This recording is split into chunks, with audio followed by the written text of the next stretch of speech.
Leiston Airfield, Suffolk, England, November the 27th, 1944, 9:05 in the morning. The cold has been here longer than the war. It lives in the walls of the Nissen hut, in the wooden chairs, in the concrete floor, in the breath of 58 men who filed in before dawn and now sit facing a wall they would rather not look at too carefully. A single bare bulb swings overhead. The shadows it casts move slowly across their faces, and in the moving light every man looks older than he is. On the wall ahead of them, a massive map of Germany. A line of red yarn runs from England deep into Nazi territory, past the Rhine, past the dark elevation markings of the Harz Mountains, ending at a small circle drawn in grease pencil around a single word. Merseburg. The oil refineries there have been working around the clock for 2 years.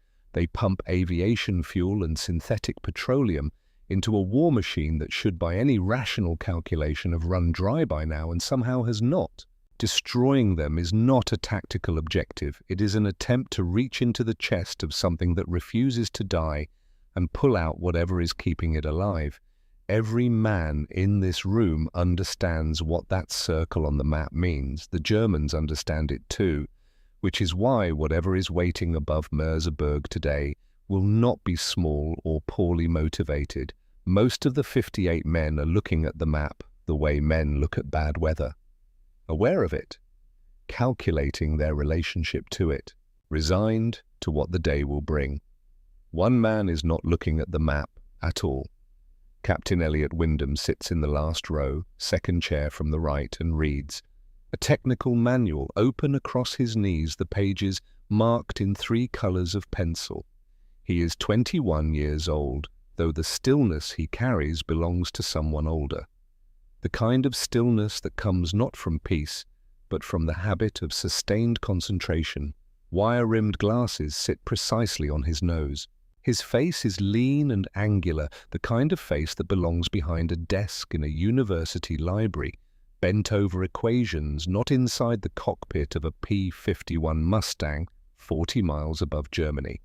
The manual is open to a section on propeller dynamics, specifically the aerodynamic behavior of the Aero Products paddle blade propeller at low air speeds. The section is 7 pages long. The margins are dense with Elliot's annotations. He has read it 4 times already. He is reading it a 5th. Lieutenant Cresswell Dunbar drops into the empty seat beside him. Cress is 23 years old and built like someone who never missed a meal in his life, broad through the shoulders, easy in the way he occupies space. He is the kind of man who walks into a cold room and somehow makes it feel slightly warmer. He looks at the manual. He looks at Elliot. He produces the slow, resigned headshake of a man who has made peace with something baffling. "You joined up at 19, Cress says. "I did." "You're 21 now." "I am." "Do you know what that means?" Cress leans back in his chair, arms folded across his chest. "It means you're old enough to have died twice already, and by some arrangement with the universe that none of the rest of us fully understand, you haven't. Most of the guys in this room right now are worried about getting shot." He nods toward the manual. "You're reading a book." Elliot turns a page. "If you manage your energy correctly," he says, "you won't get shot." Cress opens his mouth, then closes it again, then laughs. The genuine laugh of a man who stopped trying to argue with something he can't counter. He has been Elliot's wingman for 8 months. He has learned that there is no productive response to a statement that is both completely impractical to argue with and demonstrably true.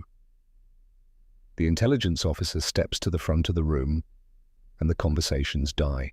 Merseburg, the refineries, you know what they represent. You know what losing them means to the Germans.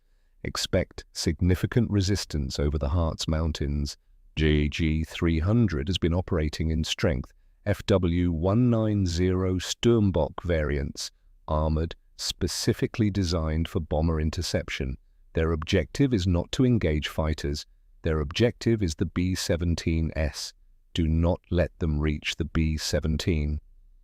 A hand rises from the last row. Weather at altitude, clear skies above 20,000 feet. Temperature at 28,000 will be approximately -40 degrees Celsius. Elliot nods once and writes in his notebook a word, a number, an arrow connecting them. He is calculating air density at altitude, and from air density he is calculating its effect on lift, and from the effect on lift he is calculating the minimum airspeed at which the aircraft can maneuver reliably at 28,000 feet without departing controlled flight. It is a calculation that has no place in the official pre-flight briefing. It is a calculation that could save his life. He finishes the arrow, underlines the number, closes the notebook. The briefing ends. Men file toward the flight line in groups of 2 and 3, boots on frozen ground, breath visible in the November air.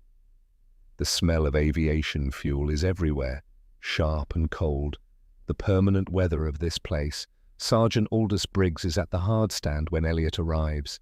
Briggs is 43 years old, has been maintaining aircraft since before most of the pilots he works with were in secondary school, and has the permanently skeptical expression of a man who has seen too many things go wrong to believe that anything will automatically go right.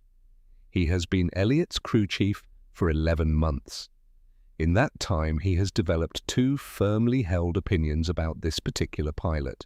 The first is that Captain Wyndham is the most meticulous man he has ever worked with, and in aircraft maintenance, meticulous is the highest compliment available. The second is that meticulous men make him nervous because they notice things that other men miss, and sometimes those things are on Briggs's aircraft. "She's ready, Captain." "I know she is, Sergeant." Elliot is already walking a slow circle around the Mustang, one hand trailing along the fuselage. "I just want to spend a few minutes with her first." Briggs watches from the hard stand. Elliot works his way around the aircraft with the same systematic attention he applies to everything. Gun ports, control surfaces, the undercarriage, the wing roots. He crouches to examine the belly. He stands to check the canopy seals. At the propeller, he stops, the Aero Products paddle blade. It is not the propeller that came standard on most P-51s. The blades are wider, shorter, with a cord that gives them an appearance almost like broad hands rather than narrow fins. Most pilots on the field prefer the Hamilton standard prop. They are comfortable with it. They know what it does. Elliot knows what this one does, that the Hamilton cannot. He has done the math on it. He knows what those wide blades are capable of in a flight regime that the manuals have not adequately explored, and he has been thinking about that capability for 3 months. Fitting it into equations alongside weight differentials and drag coefficients and the specific performance limitations of German radial engines in vertical attitudes. He puts his hand flat against one blade, holds it there for a moment, thinking. Then he climbs in. The cockpit of Ironside 4 closes around him with the specific intimacy of a space that has been occupied the same way enough times to take the shape of its occupant. He goes through the checklist without referring to it. Fuel, 180 gallons. Oil pressure, normal. Coolant temperature, normal. The Packard Merlin 51650 catches on the first attempt and settles into the deep, authoritative idle of an engine that knows what it is for. At 10:47, the 357th Fighter Group lifts off from Leiston and climbs east into pale winter sunlight above the overcast. 58 aircraft finding their heading, finding their altitude, finding their place in the formation. The long journey into Germany begins the way it always begins, with a great deal of patience and the particular kind of focus that men develop when the cost of losing it is immediate and permanent. To understand what happens above the Harz Mountains on this afternoon, it is necessary to go back 2 years, to Fort Worth, Texas, to a young man of 19 sitting at a desk doing paperwork that has nothing to do with flying, trying to understand how he ended up there. The Army Air Force's primary flight training program in 1942 was not looking for thinkers, it was looking for killers. Men who could translate threat into response without the delay that thinking introduces. Men who could assess a geometry at 500 miles an hour and react before the assessment was fully complete. The instructors called it instinct. What they meant was the willingness to act on incomplete information quickly and commit fully to that action. Elliot Wyndham was not that kind of man. In training exercises, when a simulated threat appeared, Elliot's mind performed an operation that other cadets' minds did not. It considered the problem, it identified variables. It selected the optimal response from the available options. It was faster at this than most people are at reading a sentence. But in a fighter cockpit, most is not good enough. The fraction of a second his careful mind required before committing to action was visible to his instructors, and to them it was disqualifying. The report was written by an officer whose name is not remembered by anyone who matters. The relevant section read, "Cadet Wyndham demonstrates exceptional theoretical knowledge but lacks the instinctive aggression required for combat aviation. Overthinks under pressure. Not recommended for fighter assignment, he was reassigned to administrative duties at Fort Worth. Ground support, the kind of work that keeps an installation functioning and requires no one to be exceptional at anything." He did not argue, he did not appeal immediately. He did the work he was given and used every remaining hour to do the work no one had asked him to do. He obtained every after-action report he could access. He studied the kill ratios from every theater. He mapped the performance envelopes of German fighters against American fighters, looking for edges, looking for the places where one aircraft had a documented advantage over another that pilots in the field appeared not to know about or were not being trained to use.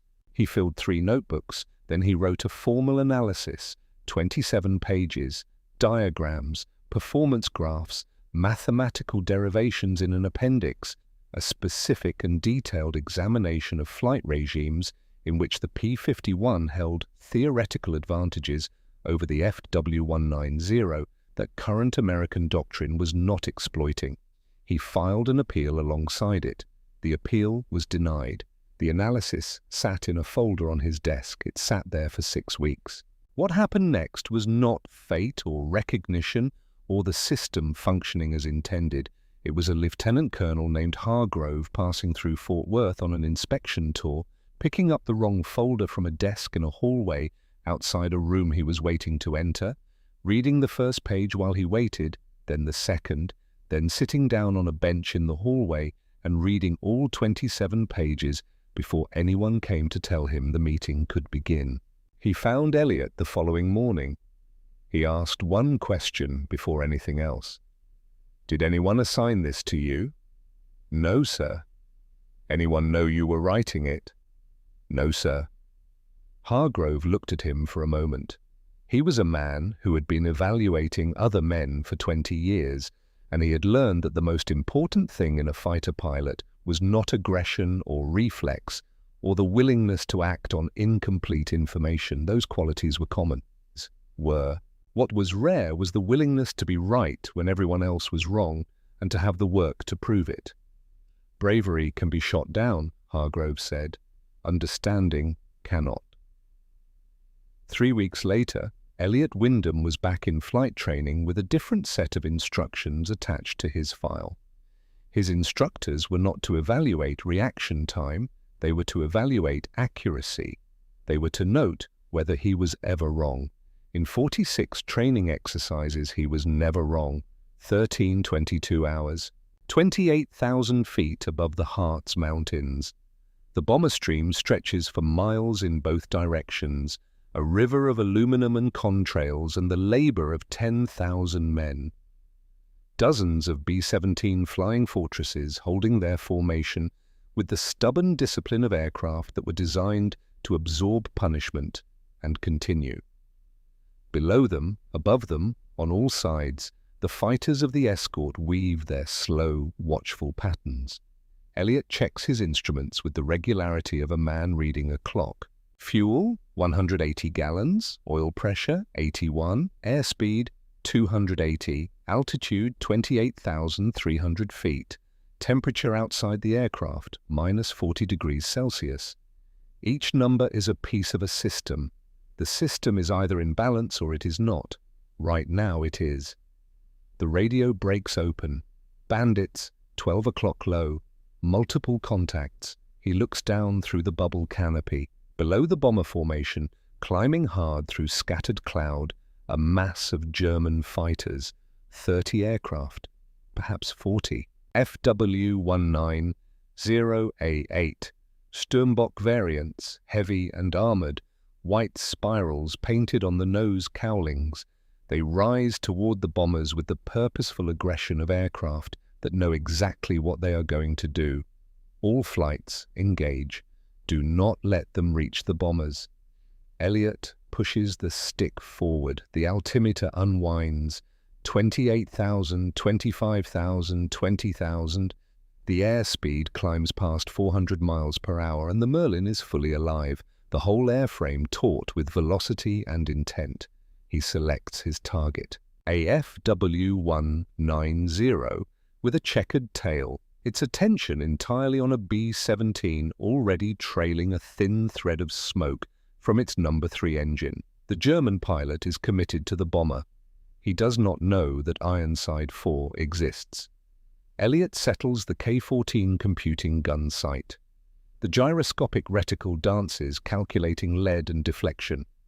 He waits. At 250 yards, the geometry is exactly right. He fires. 6M2. Browning machine guns fire simultaneously, and the sound is less a sound than a physical pressure. The bullets walk across the FW190A's wing with terrible efficiency.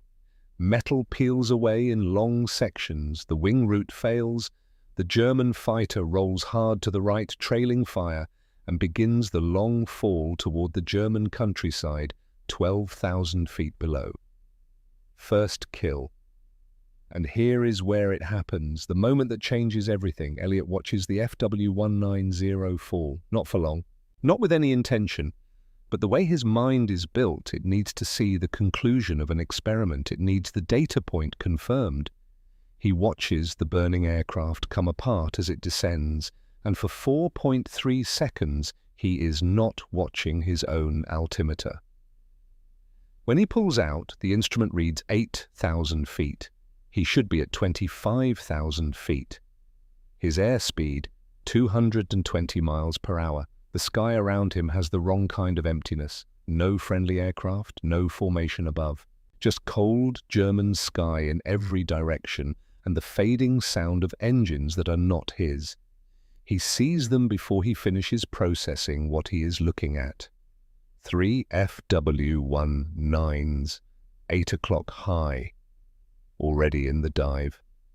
They saw him follow their squadron mate down. They watched him trade his altitude for a confirmed kill. They have been patient with a patience that was always going to become something else the moment the right opportunity presented itself. The lead German is closing at 450 miles per hour. Time to intercept, 15 seconds. Elliot does not panic. He is not built for panic. He is built for exactly this. For the moment when a problem becomes urgent enough that the fraction of a second his mind requires to think rather than react is precisely the fraction of a second that makes the difference between a solution and a statistic. He runs the numbers. Airspeed, 220 miles per hour, too slow to run. The FW190 will close the distance before he can build enough speed to matter. Altitude, 8,000 feet. Too low to dive. The ground ends that option definitively. Turn. The FW190 Sturmbock outturns the P-51 at low speeds in the horizontal plane. A turning fight at 220 miles per hour against 3 armored German fighters leads to one outcome. Every conventional option leads to the same place. The lead German crosses through 600 yards. Then 500. Elliot's hand is on the stick. His eyes are on the instruments. And in the space between one heartbeat and the next, something shifts in the way he is thinking about the problem. He has been looking at the available options. He has found them all inadequate. The next step for a mind like his is not to choose the least bad option. The next step is to look for the option that is not on the list. He finds it in the one direction nobody goes. He reaches for the flap lever. His hand is completely steady. His breathing is controlled. He is 21 years old. The Germans are 11 seconds away, and he is about to do something that every manual, every instructor, and every experienced combat pilot in the United States Army Air Forces would look at and call suicide. He is also right. And somewhere in the cold November sky above the Harz Mountains, the most important tactical development of the air war is about to begin, with a young man in wire-rimmed glasses pulling a lever that he was taught never to touch in combat.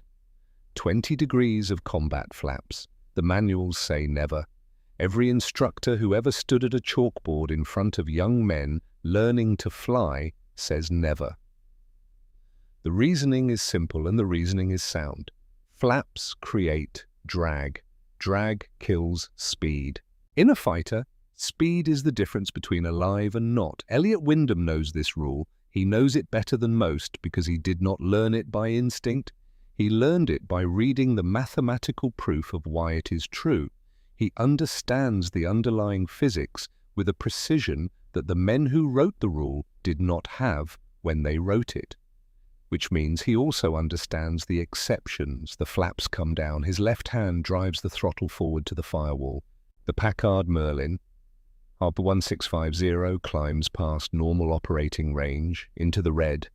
67 inches of mercury, war emergency power, the kind of power the engine is not supposed to sustain for more than 5 minutes before permanent damage becomes likely. 5 minutes is longer than Elliot needs. He pulls back on the stick, all the way, into his stomach. The nose of Ironside 4 rises through the horizon, past 30 degrees, past 45, past 60. The blue German sky fills the entire windscreen and keeps rising, and Elliot keeps pulling until the nose points almost straight at the sun, and the Mustang is climbing at an angle that has no name in any manual, because no manual has ever considered it a survivable option. The airspeed drops.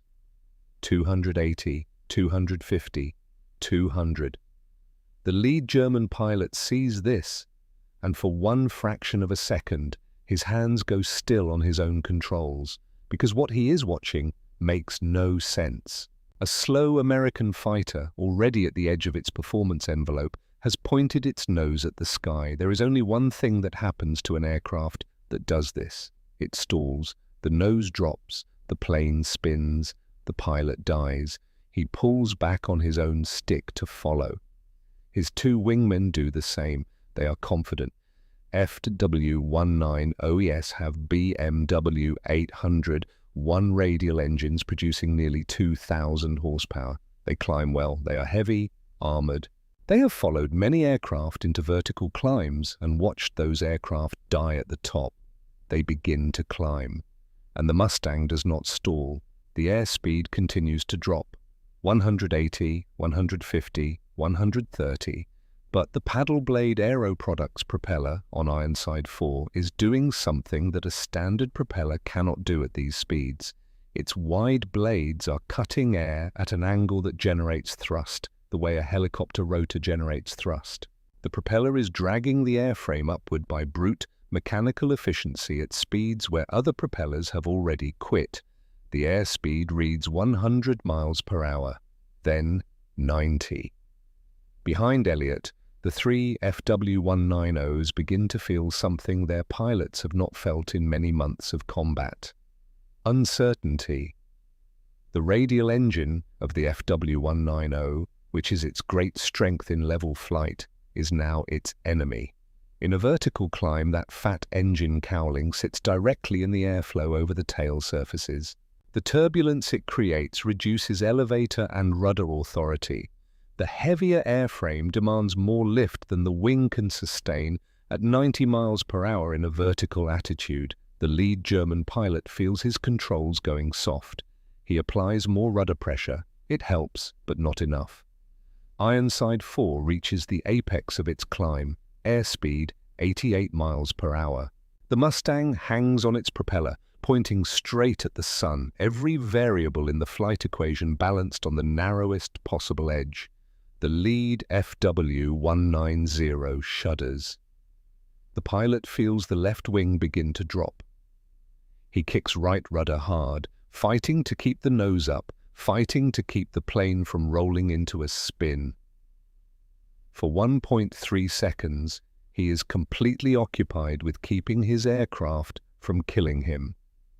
Elliot kicks the left rudder pedal. The Mustang pivots, not in a turn, in a rotation. The nose swings around the vertical axis in a hammerhead turn, and suddenly Ironside 4 is pointed not at the sky, but at the earth. And the FW190 that was a Hunter 4 seconds ago is now directly in Elliot's gun sight, stalled, falling backward, completely helpless. He presses the trigger. 6M2 Browning machine guns fire for 1.8 seconds. The burst is controlled, precise, aimed at the engine and cockpit. The German fighter does not explode. It comes apart. The airframe begins to fold and the FW190 falls toward Germany in pieces. Second kill. Elliot pushes the stick forward. The nose drops. Gravity reasserts itself. The Mustang accelerates downward, and Elliot's mind is already moving to the next problem. 2 FW19OHs remain. The second German pilot has just watched his flight leader die in a manner he does not have a category for. He has been flying combat since 1942. He has never seen an aircraft do what that Mustang just did. He is angry. He rolls into a vertical dive, coming down on Elliot from 6 o'clock high, building airspeed, intending to close fast and fire before the American can respond. Elliot sees him in the mirror. He reads the geometry instantly. The German is diving steeply, fast, committed. Elliot lets him come. When the closing distance drops below 800 yards, Elliot moves. Not away, up. Throttle to the firewall again. War emergency power. He pulls back on the stick, but this time not straight up. This time, he climbs at an angle, a high yo-yo. Approximately 70 degrees nose high, displacing laterally as he climbs, converting airspeed into altitude while moving through three-dimensional space in a way that is difficult to track visually and nearly impossible to solve geometrically in real time. He is not repeating the first maneuver by reflex. He is testing a variation deliberately. If the principle is sound, it will hold in a modified geometry. If it holds in a modified geometry, it is not a trick, it is a law. The German follows. He adjusts his own climb angle, trying to maintain the pursuit curve. But the FW190 bleeds energy faster in a climb. At 200 miles per hour in a steep climb, the German pilot starts to feel what his flight leader felt. The controls going soft, the aircraft beginning to wallow. Elliot is at 180 miles per hour. His controls remain responsive. The German stalls first. His left wing drops. The nose snaps left. The aircraft enters an incipient spin, the pilot fighting it with opposite rudder and forward stick. For 2.1 seconds, he is not a threat to anything except himself.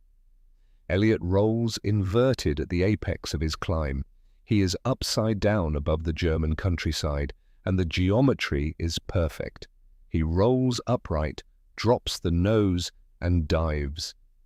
The FW190 is below him, recovering from the spin, not yet flying aggressively. 3-second burst. The bullets travel from tail to nose.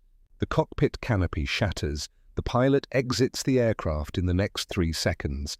A parachute opens against the blue sky. Third kill. The second principle confirmed. 1 occurrence is luck. 2 occurrences with deliberate variation is a law. Elliot pulls out of his dive. He scans the sky. The third FW190 is already gone. A small, dark shape moving south-southeast at maximum continuous power, running for home. It has seen 2 aircraft, attempt what its flight leader attempted. It has reached the only rational conclusion available and is acting on it efficiently. Elliot watches it go. Fuel state, ammunition, engine temperature already climbing from 2 war emergency applications. The third German is too far. The numbers say no. He retracts the flaps. The Mustang accelerates. He climbs toward 15,000 feet, scanning for his squadron, his mind already organizing the data from the last 11 minutes into something that can be written down and taught. For 3 years, American fighter pilots have operated under doctrine that says, do not engage an FW-190 in slow-speed maneuvering. If you are caught slow and low against a 190, dive away. Run. Survive to fight another day. The doctrine is incomplete. You cannot fight an FW-190 horizontally at low speeds. But you can beat it vertically because the weight and engine configuration that makes it dominant in a horizontal turning fight becomes a lethal liability in a vertical one. Nobody has written this down. Nobody has proven it in combat twice, deliberately, and survived to analyze it until today. He is climbing toward the bomber formation when he sees the B-17. It has fallen far below the main stream. 2 engines are out, both trailing thin smoke. The aircraft is losing altitude at a rate that will become unsurvivable in under 20 minutes. 6 Bf-109 G6ES are working it over in coordinated passes. 2 of the Fortress's gun positions are already silent. Elliot checks his ammunition counter. Approximately 400 rounds remaining across all 6 guns. He checks his fuel state. Low. He checks his engine temperature. The Merlin is running hot from 2 separate war emergency power applications. The rational calculation is straightforward. Going home right now is not cowardice, it is sound tactical reasoning. He runs these numbers in the time it takes to inhale. Then he runs a different number, 10, the standard crew complement of a B-17 Flying Fortress. Elliot Wyndham does not make decisions with his stomach. He makes them with his mind, and his mind, having run both sets of numbers, produces one output. There is no calculation that assigns a higher value to fuel conservation and engine hours than to 10 human lives. He pushes the throttle forward. This time he does not get slow. He comes in high and fast, diving on the trailing Bf-109 at over 400 miles per hour, using the energy advantage, preserving his airspeed. The German is focused entirely on the burning B-17. He does not see Ironside 4 until it is too late to matter. 2-second burst. The Bf-109's wing root absorbs the full weight of it. The wing folds. The aircraft departs controlled flight instantly and does not recover. 4th kill. The remaining 5 Germans break off the bomber. They have seen the green-tailed Mustang. One of them pulls into a climbing turn, trying to reverse and get behind Elliot. Elliot does not turn with him. He applies the vertical principle again, half loop, half roll, the modified Immelmann turn, goes up and over and comes down behind the German in a reversal that takes approximately 4 seconds. The Bf-109 pilot realizes what has happened. He pulls hard left, then hard right, trying to break the angle. Each correction costs him energy he cannot recover. Elliot stays behind him through both maneuvers, patient, adjusting, waiting for the geometry to settle. It settles. 1 second burst. Precise. The Bf-109's engine comes apart under concentrated fire and the aircraft goes with it, nosing over in a long final arc toward a hillside in Bavaria. The pilot does not get out. 5th kill. 5 aircraft. 1 mission. Elliot escorts the damaged B-17 northwestward for 20 miles, staying close, watching the gunners' positions, running the arithmetic on whether this aircraft will make it back across the channel. When 2 other Mustangs from a different squadron arrive to take over, he checks his own fuel state one final time. He turns for England. The English coastline appears through the perspex in the late afternoon light. By the time Leiston appears below him, he has the diagrams for tomorrow morning's lecture fully planned in his head. Leiston Airfield, November the 27th, 1944. 15:45 hours. Ironside 4 touches down on the runway with barely a sound. No victory roll, no low pass, buzzing the tower. Elliot brings the Mustang in the same way he does everything. 3-point landing, centered on the runway, brakes applied evenly. Sergeant Aldous Briggs is already waiting. He sees the blackened gun ports before anything else. Then the oil streaking back from the engine cowling. He climbs onto the wing before the propeller has finished turning and slides the canopy back himself. Elliot removes his oxygen mask. The pressure marks across his face are deep. He cleans his glasses with the handkerchief from his breast pocket. His hands are steady. "How many, sir?" Elliot thinks for a moment, reviewing each engagement in sequence, confirming the count. 5, he says. 3 FW-190s, 2 BF-109s. Briggs stares at him, the way a man stares at something that doesn't fit inside any category he currently has available. "The engine needs attention," Elliot says, climbing out. "I ran war emergency power twice. Oil temperature was high on the return leg. Check the seals on the number 7 cylinder first." He walks toward the debriefing hut. His legs are stiff from 4 hours and 17 minutes in the cockpit. The November air is cold and clean and very quiet after the sustained roar of the Merlin. Behind him, Briggs stands on the wing of Ironside 4 and watches him go, and does not say anything, because there is nothing adequate to say. That night, in a darkened room at the intelligence section, 2 officers sit in front of a 16mm projector and watch the gun camera footage from Ironside 4. They watch the first kill.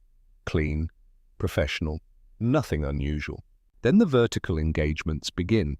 The camera was not designed to document this. The image tilts, the horizon disappears, the altimeter visible at the edge of frame drops to numbers that should mean the end of the recording. The airspeed indicator shows 90 miles per hour in a sustained climb. Then the hammerhead turn. The image rotates. The German fighter appears, falling backward, already past the stall, completely outside of controlled flight. The gun camera records the kill from directly above. The senior officer reaches over and stops the projector. He rewinds it. He watches the sequence again, then a third time. He picks up a pen and writes 4 words on his notepad. He forced them up. Then a second line, recommend immediate tactical instruction. Wyndham has developed repeatable vertical engagement doctrine. He underlines the word repeatable. That is the word that matters. November 28th, 1944, 8 o'clock hours. Every pilot in the 357th Fighter Group is in the briefing room. The word had moved through the barracks the night before, the way important words do in places where men live close together and pay careful attention to each other's survival. Something happened with Wyndham. Come to the morning brief. 58 men in wooden chairs, the same cold Nissen hut. But this morning there is no map on the wall. There is a chalkboard. And standing in front of it, holding a piece of chalk and a notebook filled with diagrams, is Captain Elliot Wyndham. He begins without preamble. Yesterday I made a mistake. The room is very quiet. I followed a bandit down to confirm a kill. When I pulled out, I was at 8,000 feet, 220 miles per hour, with 3 FW-19s closing from above. According to every manual we have been given, I was already dead. He pauses. I am not dead. The 3 Germans who bounced me are. I want to explain why. He turns to the chalkboard. He draws 2 aircraft in side profile, one with a round engine, one with a long, tapered nose. The FW-190 Sturmbock, fully loaded, 10,800 pounds. BMW 801 radial engine, tremendous power in level flight. But in a vertical climb, that engine sits directly in the airflow over the tail surfaces. The turbulence it creates reduces elevator and rudder authority at low airspeeds. At slow speed in a vertical attitude, the FW190 runs out of margin. He draws a second diagram, both aircraft in a steep climb. The P-51 K 9,800 pounds, 1,000 pounds lighter, inline engine, clean nose, undisturbed airflow over our tail surfaces all the way to the top of the climb. He taps the board. Lower wing loading means we maintain lift at slower airspeeds. Their weight becomes their enemy. Our lightness becomes our weapon. He writes a number on the board, 250 miles per hour. Below this airspeed, the manual says, do not engage a 190, do not turn, run. He draws a horizontal line with an X through it. The manual is correct about one thing, do not turn. He draws a vertical arrow pointing upward, but do not run, climb. He writes the procedure in numbered steps. 1. If bounced at low altitude and low speed, do not turn.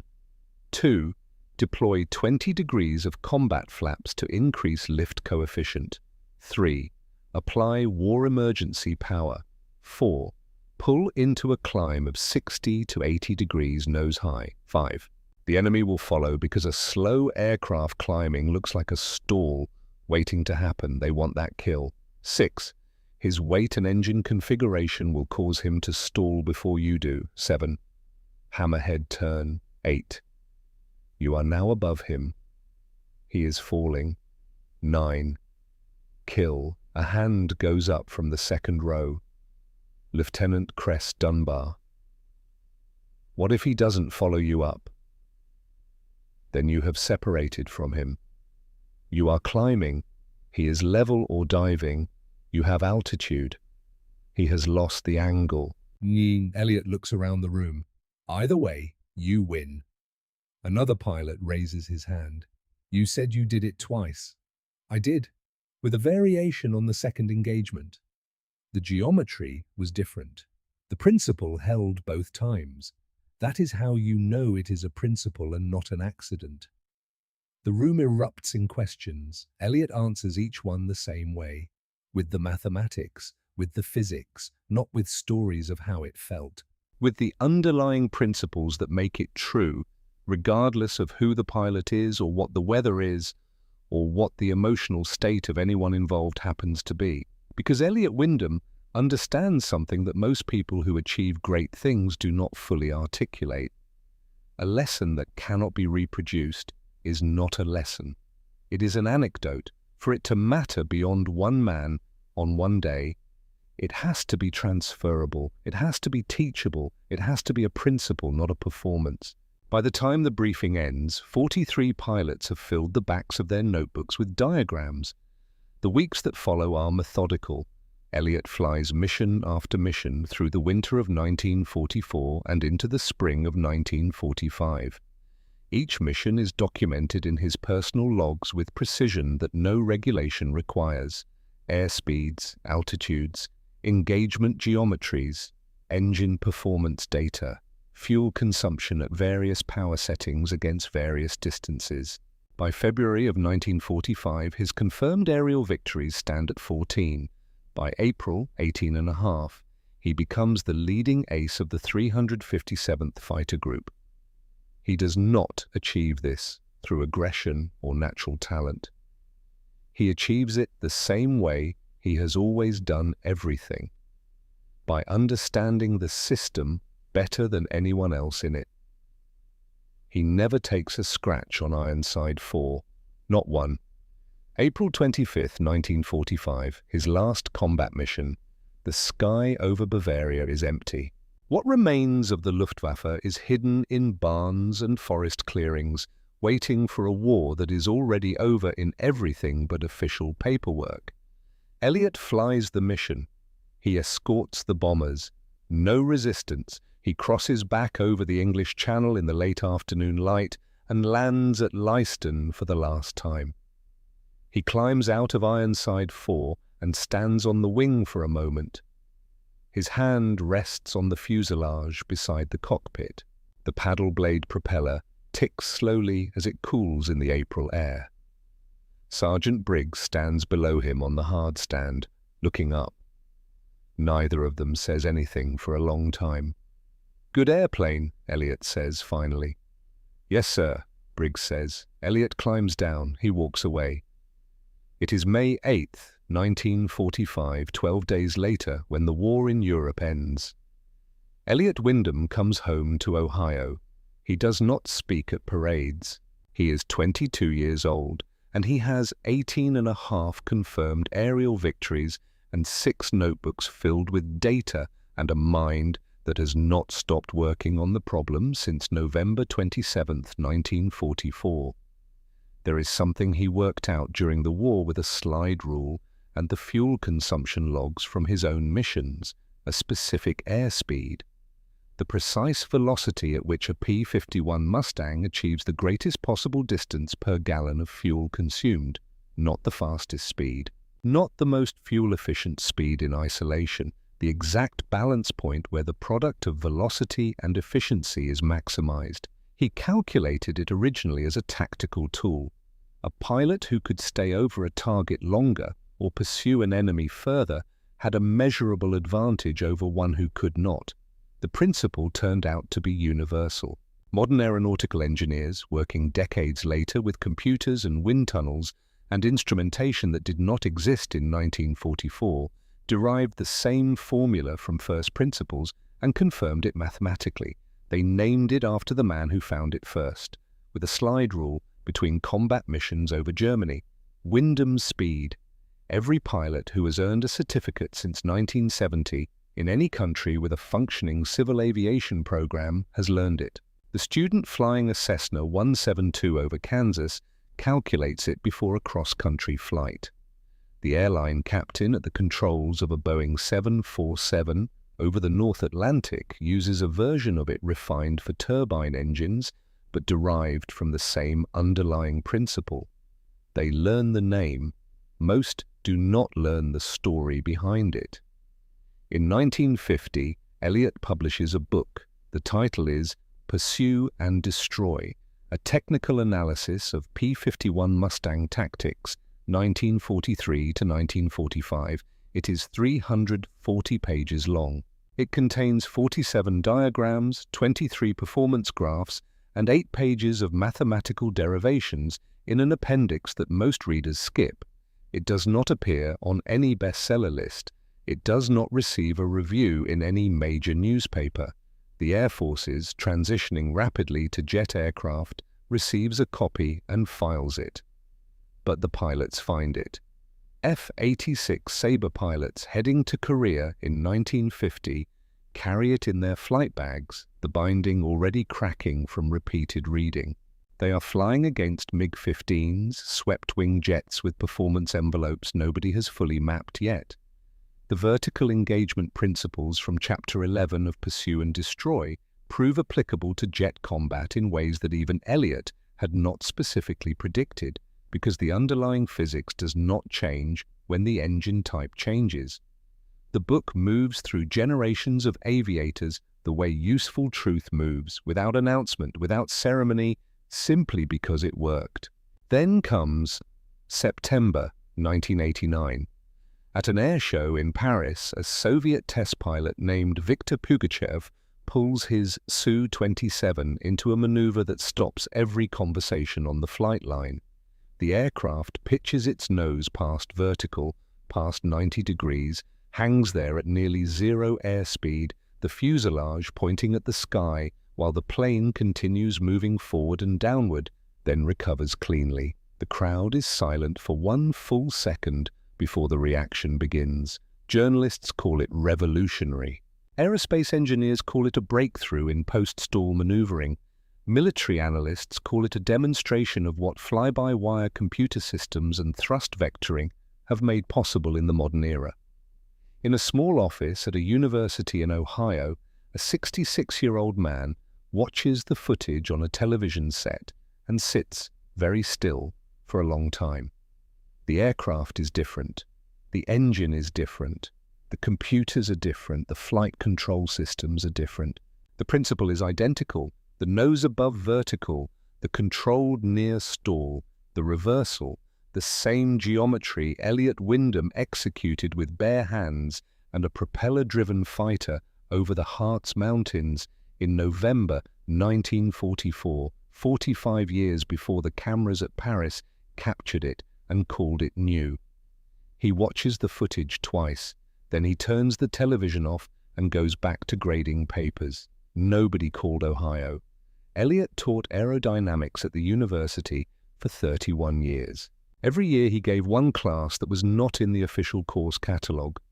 No credit hours, not graded, attendance by word of mouth only.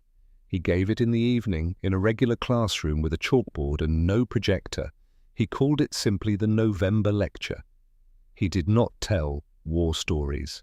He taught the physics of the vertical trap, the mathematics of energy management, and the principles behind Wyndham speed, traced back to their origins in the specific conditions of a specific afternoon over Germany in 1944.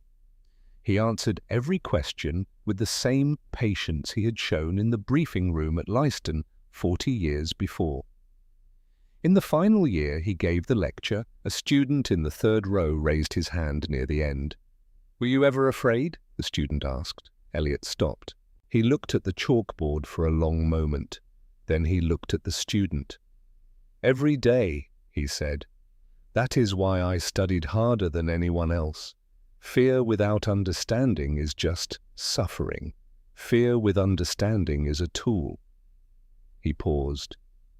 "The day I made the mistake over Merseburg, I had 15 seconds before those 3 aircraft reached me. I used every one of those seconds to think, not to feel.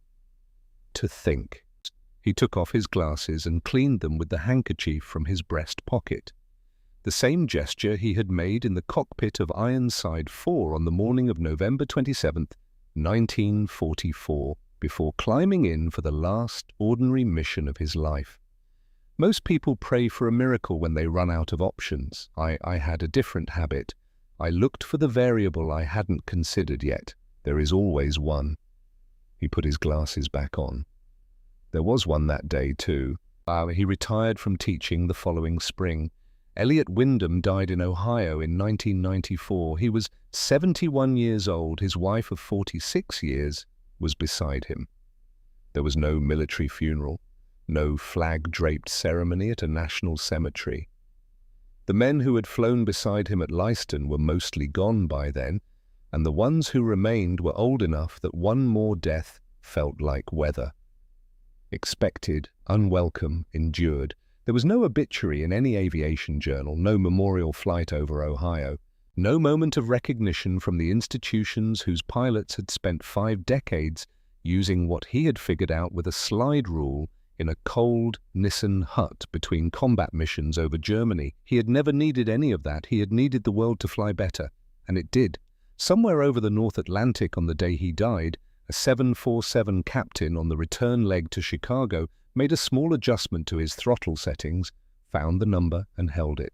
The fuel calculation balanced exactly as the formula said it would. The aircraft settled into its optimal cruise, burning precisely what it needed to burn and nothing more. The captain did not know the name of the man who had worked out that number first. The physics did not require him to.